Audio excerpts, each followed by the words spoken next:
Guys, good morning, good afternoon, good evening. This is Ron again from Wapinas.com, and we're doing a quick unboxing of a gaming headset that I bought from Shopee,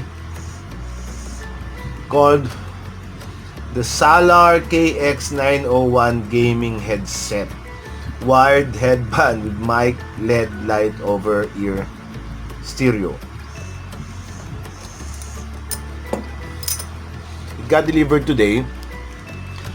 This is you can buy this from Shopee for 629, pero I was able to get it for 229 only, dahil naka-flash sale.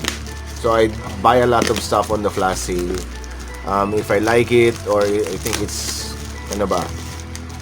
worth my time, I do a quick unboxing and check out if it's workable. Medyo kopi-kopi siya, no? The box from the delivery. Ewan ko ba kung bakit ganyan sila. Medyo mahirap. Wait. So, here it is. Teka, tatanggalin ko lang yung part na kung nasaan yung delivery tag. So, hindi kita yung address ko. So, there it is. It's the KX901 X Shark from Salar. It's black. Mic dimensions, directivity is omnidirectional, no? So malamang pasok lahat ng ingay dito. It's a 3.5mm plug plus USB. Ayan, no? Kupe. So when you order online, one of the major problems is the boxes are usually not taken care of properly. So wala siyang laman, walang manual or whatever. It's just the headset in a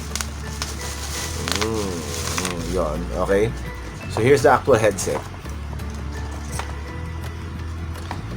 Meron siyang 3.5 and USB. Okay, so we'll plug it in. Walang takip yung ano. Pero ang problema ko, I can't use this on my laptop kasi my laptop only supports one headset jack.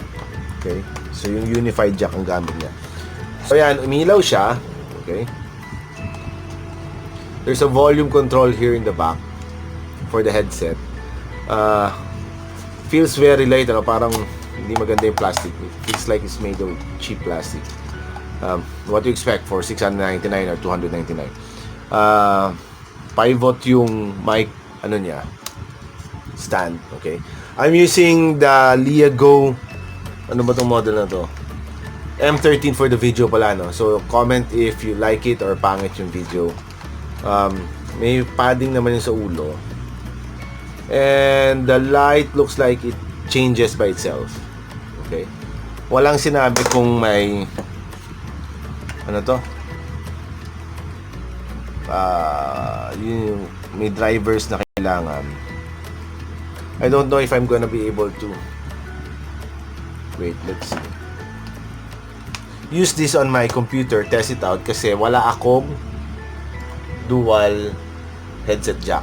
The wire is yung parang cloth na covered by cloth, yung standard, ano. So mahaba-haba naman siya. Okay. Looks like about 2 meters. So pwede mong ipasok sa PC mo. Wala. Where? Here. I don't... Let's see kung papasok siya. But I don't think it's gonna pack. Fit. See? Mataba eh. So, it's not gonna work. So, hindi pwede itong adapter to. So, it changes color. So, we'll test it out soon. Wait, let me try it out here. I think the headset is just for the USB is just for the ano. Well, we'll change the camera angle. It's on my head now. Okay, so over ear siya, takip yung buong tenga mo, no? So it kinda filters out some of the noise already. We're gonna try it, nakasaksak pa rin yung USB doon, no? Okay, this is for the headset. The green one is for the headset. The red one is for the mic.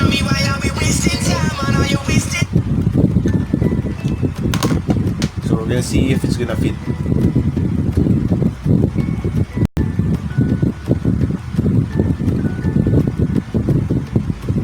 Better than you can. So okay naman yung sound, ano? Medyo malakas. So pag binunot mo yan, nawawala. So this is for the lights. The music itself, the bass, yung ganun, hindi siya ganun ka-outstanding, no? So, well, I guess it will work if you're gonna play games. Pero make sure that if you're buying a headset like this, make sure that your PC has 2 ports or meron ka nung splitter adapter so that it can work. Kasi yung akin is single lang yung lalagyan niya for the headset. So, walang mic. So, it's useless ba? So, that's a quick unboxing for the Salar KX901 amplified stereo gaming headset. This is not a sponsored post. Thanks guys. Bye!